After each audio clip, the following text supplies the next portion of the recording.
So tonight's talk is about the question of the week, because nothing else has happened to me this week, and so I'm just going to talk about that. It's a good one. We used it first like 2 years ago, is that right? 3. 3 years ago, wow. Yeah, right. So all of our answers to the question of the week have changed and gotten way smarter by this point, I'm positive. But to remind you, the question of the week is, what is the difference between existing and living? And this, when I hear this question, I'm reminded of when I first started practicing martial arts and when I first started meditating. And I was 17, turning 18, and I had this experience of, when I first, part of it was meditating and being mindful and kind of really starting to be introspective for the first time in my life. And part of it was just finding a place like the dojo where I felt like I belonged, and I felt like I was, like I mattered, and I felt like I was, my energy was doing something useful, as opposed to before, which was my energy just going towards watching TV and being lazy. And I just had this experience of, within the first couple of months of practice, feeling like I was alive for the first time. And there being a very distinct line there between my life now and my life before practice, where before practice kind of seems now like I was a zombie. And it's not like I didn't have emotions and I didn't have, hopes and dreams and whatever. I just was totally ineffective. Kind of like, so it's like a zombie from Walking Dead or from those old zombie movies, not a zombie from like World War Z or the zombies that are really fast. I was an ineffective, slow zombie. What are you thinking of? A slow zombie. Yeah, I was a slow zombie, not a fast zombie. Because the fast zombies are scary. I was a slow zombie, just like trying to catch somebody, but not able to do it. They were too fast. And when I started to practice, I realized I've just been zombieing through life. I've kind of just been out there, and stuff happens to me, and I just go, I bump into a wall, and I go, bump over to this wall. This is gonna seem really terrible, but I had a dog when I was a kid. I was 2 years old, and my dog went blind. Her name was Buckwheat. She was a beagle, and she was a very cute dog. And she went blind, and we had to give her to my aunt because we moved out to the country and we had too much open space, and we were worried that she was gonna, get run over or get eaten by an eagle or something.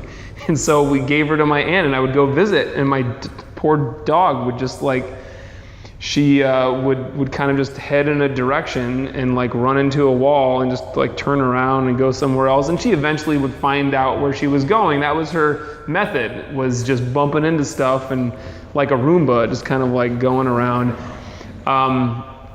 But I kind of felt that way, I'm just ping-ponging around and I'm not in charge of this. I felt like other stuff was in charge, and I was just kind of being knocked around, or I was bumping into stuff and just heading the other direction because that was just the way that there was out of bumping into this thing. Go bump into this thing instead.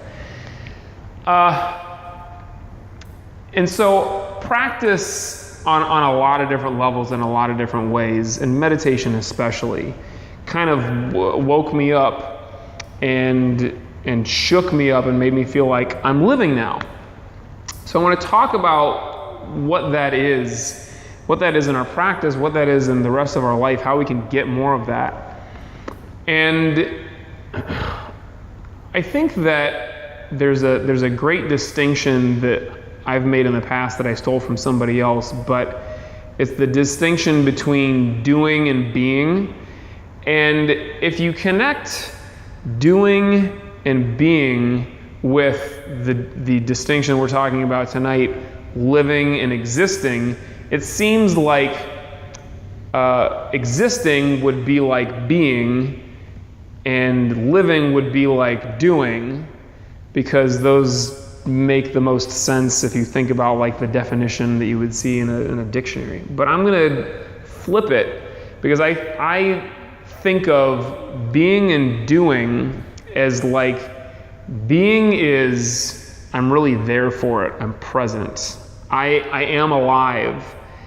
I'm in the moment. And doing is where we hide when we are just barely existing.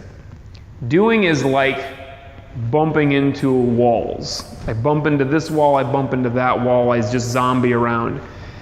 And it's because being really present is not comfortable for us. We don't like really being aware of what's going on in our minds. We don't like really being aware of what's going on in our lives on a deep level, because there's stuff to fix, there's stuff to come to terms with, there's stuff to get out there and like have to actually deal with. So when you're doing, and you're just, doing this, I go to work and I do this, and then I go home and I sit in front of the TV and I do this, it's comforting.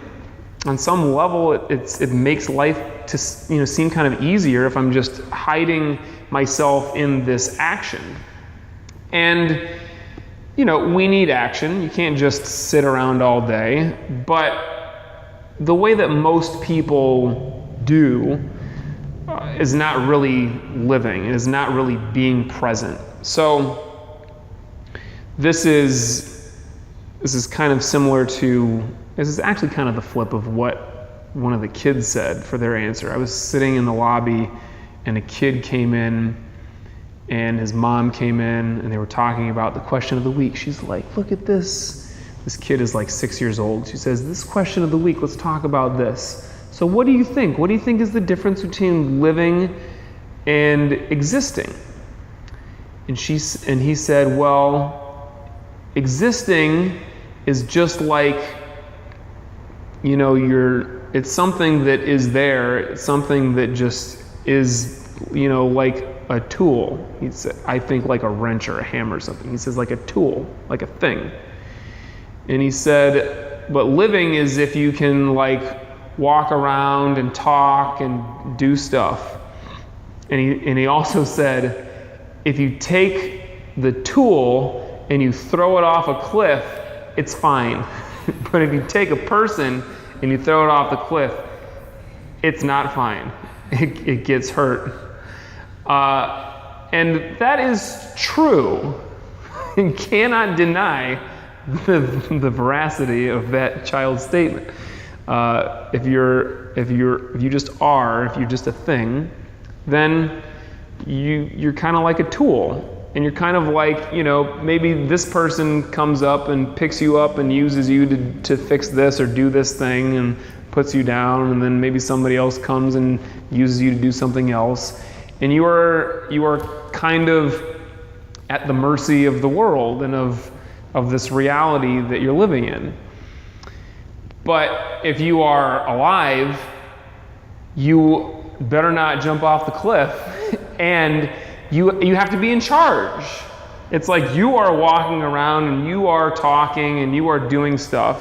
And beyond that, you have to be present for it. You have to recognize, like, really living is you might even be doing the same things that you were doing before, but now you are there for it and you're choosing. You are, instead of being a function of life, you are affecting, you are deciding.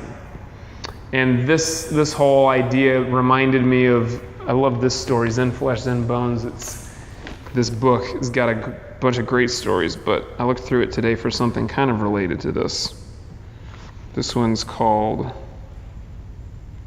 oh, here we go, I covered it up. This one's called Time to Die. It goes, Ikkyu, the Zen master, also this technique, the Zen master was very clever even as a boy. His teacher had a precious teacup, a rare antique. Ikkyu happened to break this cup and was greatly perplexed. Hearing the footsteps of his teacher, he held the pieces of the cup behind him. When the master appeared, Ikkyu asked, "Why do people have to die?"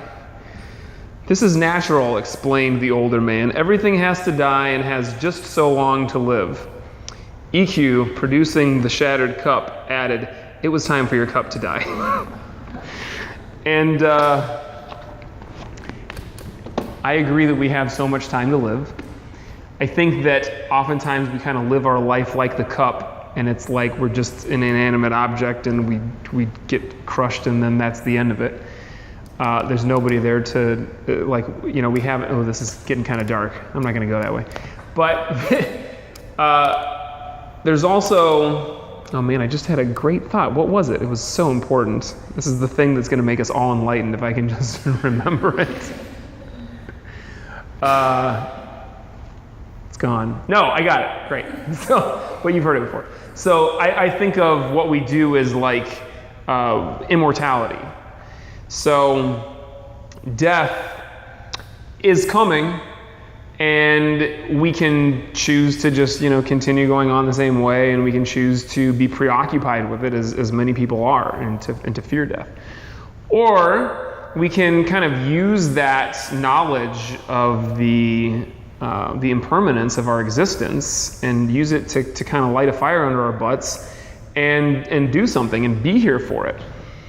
I talk about this most often in Tai Chi, but I'll talk about it in meditation and Kung Fu too. The idea, they say in China, and I've never had a Chinese person tell me this, but I'm just going to assume that it is a thing in China. They say that you're born with a certain number of breaths. Is this actually a thing?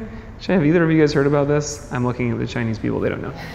So you're born with a certain number of breaths, and at the end of all of your breaths, when you have used them up, you die. You expire, that's it. And Sifu Brown is where I heard this from. He's not Chinese, but he spent time in China, and he heard this from somebody. I like to think of this in terms of our meditation, in terms of our Tai Chi practice and our breath work, because when you consciously pay attention to the breath and you consciously slow it down, you're doing a couple of things that are great. One is you are connecting to this essence of life. You're connecting in a new way to this moment. And the breath is just an example of 1,000, 1,000,000 different things that we just take for granted. And it's like the breath is happening, and we can choose to just, let the breath happen and not pay attention to it, or we can choose to breathe.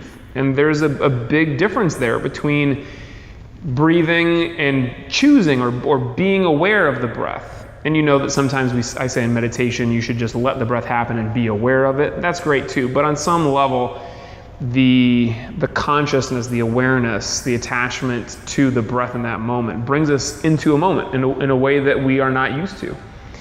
And also, when you're relaxed and your breathing slows down, or you recognize my breathing is not slow, I'm freaking out right now, I'm going to choose to slow down my breath and breathe from the belly and do all of this, that causes us to live longer because we're not so stressed and like racing into an early grave. So being able to take control of our breath and our internal environment is going to go a long way towards actually making us live longer, but more importantly, be present, be in the moment, and then life seems to last longer. It's most of these moments that I look back on in my life and I recognize like this is a cool moment that I was present for. Most of these happened in practice, and they're things that I would not have otherwise recognized. I was practicing Tai Chi in a basketball court on retreat 15 years ago probably, and there was a group of 70 of us, let's say, practicing Tai Chi, and we were doing, I'm pretty positive it was cloud hands from the 24, and I just look down and I see this big white feather, and it was not a seagull's feather. There's no seagulls in Michigan. I don't know what it was, a big white feather from some bird, and it was sitting there on the ground. And I remember it. It's a feather. I remember it 10 years later because I was there for it. It wasn't a particularly beautiful feather. It was just like there. It was a feather on the ground. But I remember that scene. I remember doing Tai Chi, and I remember seeing that feather and going like, yeah, I'm here. Like, this is happening, and I'm here for it, and it's amazing. I have countless, hundreds, thousands of memories from different retreats, and a lot of it is just seemingly mundane moments like that otherwise would have just gone right through my head. I also have been talking a little bit about this idea of complacency lately. So, living versus existing. Existing, if you think of it as having like a kind of a negative connotation, it's on some level it's about complacency. It's like I'm just kind of, what happens to me. And this week in the dojo, we've been doing different drills that deal on some level with complacency. One of them that I really like is like, come here, Ann. I'm gonna mess up our shot, but that's fine. So one of them is this idea that, can you see her? No, get right here, great. Can you see her now? Just. Great. You don't need to see it all. So one of the ideas that I had is like I'm watching people spar, or I'm even watching like fights in UFC, and I see you got somebody who's really good at grappling, let's say, and you got somebody who's really good at striking.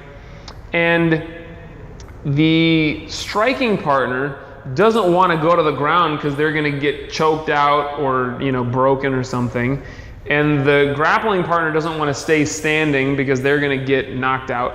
But eventually somebody gets tired, and so they just kind of give up. And so it's like, I'm the grappler and she's the striker, and she wants to break out, but she just gives up, and so then we go back down to the ground. And it's like this kind of complacency. It only happens, I thought I was going to do more with you, but there's not really much I can do, so you can just go sit down.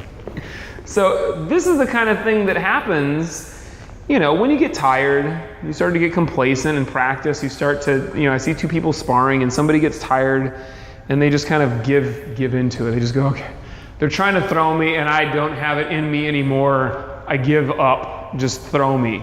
Take me. It's fine.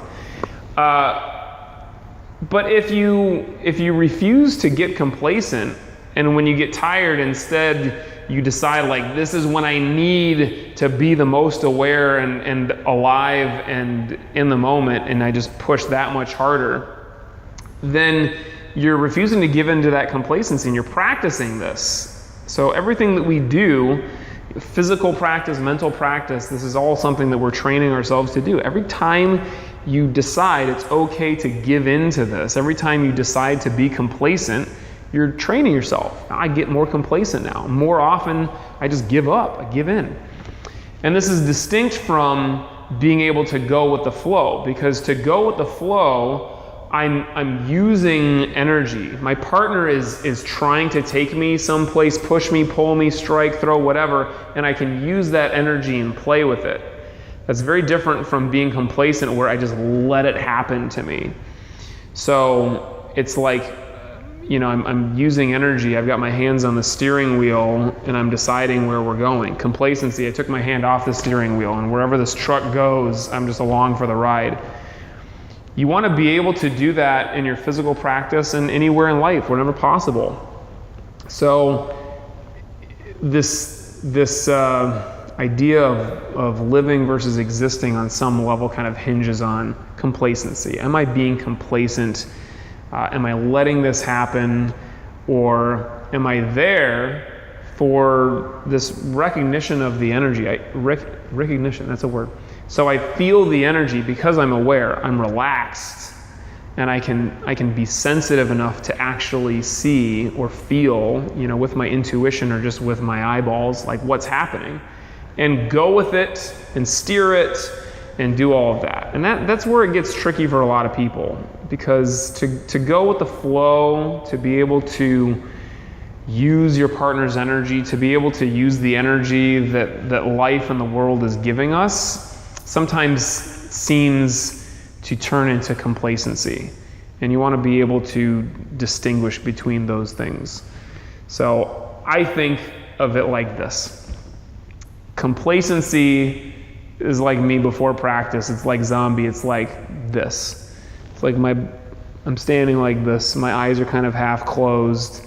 I'm here. I mean, I'm doing stuff, but living and not being complacent is like this. My eyes are open and I'm standing up straight, but I'm still able to recognize and play with the energy and whatever there is that's coming. When we meditate, we practice this as well. And this is a tough thing for people to sit still and not fall asleep. That is the ultimate of complacency in our practice, is literally falling asleep during meditation.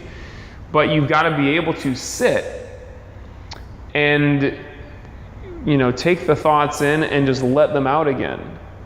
It's not the same thing as being tense and rigid and forcing the thoughts away and being, very angry at the thoughts, or forcing against it. Why can't I meditate right? Why can't I do this? How come I keep having these thoughts?